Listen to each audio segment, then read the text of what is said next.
A day in a life. Hi guys! So kakatapos ko lang maghilamos. And for today's video ay meron akong gagawin. So before nga lang dyan ay kung hindi ka pa nakapag-like and share this video and nakafollow sa akin, alam mo na kung anong gagawin ko.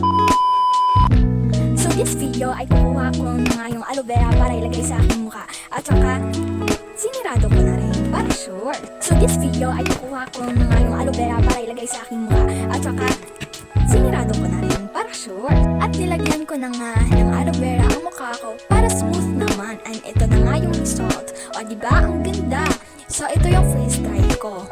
So gabi na nga dito. So before ako natulog ay lalagyan ko muna ng aloe vera ang aking mukha. At saka ito ay moisturizing. At ito na nga ay nilagyan ko rin na nga itong Cibo de Macho ang aking parang peklat or nabaso. So ito nga lang guys ay nabaso talaga to. So hindi ko nga alam kung ano to yung result nito, pero effective naman kasi hindi na siya gaano clip. At sinuklayan ko na nga ang buhok para naman okay lang yun pag gising natin. At saka humindiga na nga ako para matulog. At saka good night!